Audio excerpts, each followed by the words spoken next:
C has two statements, break and continue, that let you interrupt the flow of control of a loop. Since they disrupt the flow, there is some debate about whether you should use them or not. I'll talk about how they work, and then I'll try to delineate when they're helpful versus when they obfuscate the intent of the code.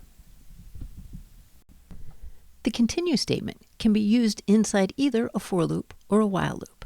When it executes, that pass through the loop will stop, and the machine will go back to the top of the loop to keep going. So essentially, it skips the rest of the loop body and goes back to the top. The most common use of this is when you're doing something to a pile of data, but you don't want to do it to all of the data. In this example, the loop is reading a sequence of records. Each record has a type field.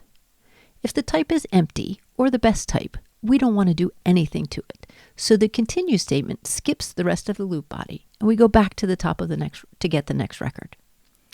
If the type is the worst type, then we want to log that we saw something bad, but we don't want to process that record either.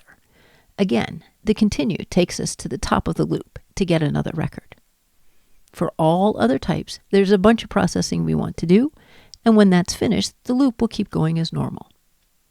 When there's a big section of code past the blocks with the continues, this can be a really good strategy.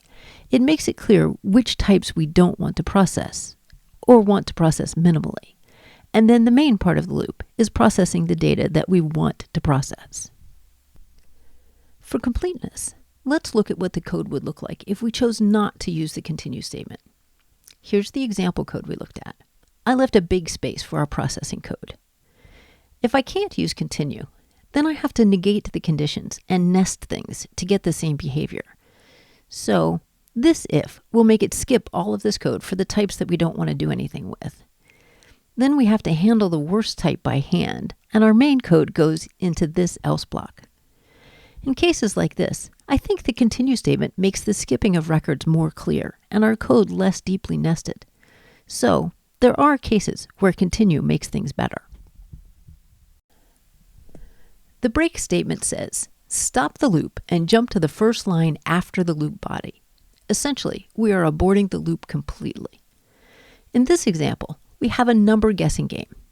It gets a guess from the user. If that guess is correct, it cheers for them, and this break statement ends the loop. If the guess is not correct, we give them the clue, and the loop lets them guess again. Notice that the loop condition is 1, which is true in C. So the only way to get out of this loop is that break statement. Let's look at how we do this without the break statement. Here's our example code. And here's a solution that does not use break, but gives the exact same behavior. I have been careful to use the same font and curly bracket rules.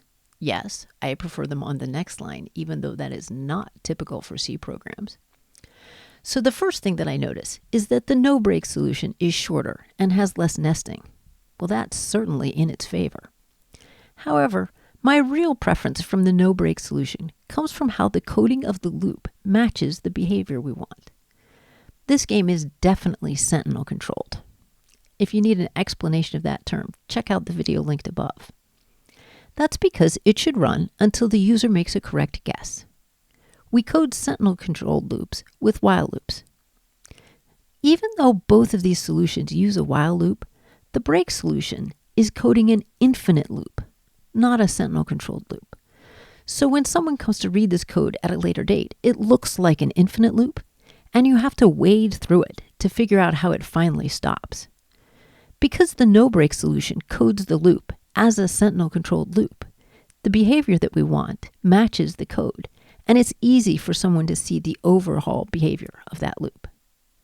To be honest, I have never seen a loop that used a break that was better than the equivalent loop that did not use the break. But maybe there's one out there somewhere. There is, however, one other use of break which is really valuable when they are embedded in switch statements. So check out the link above to learn more about that.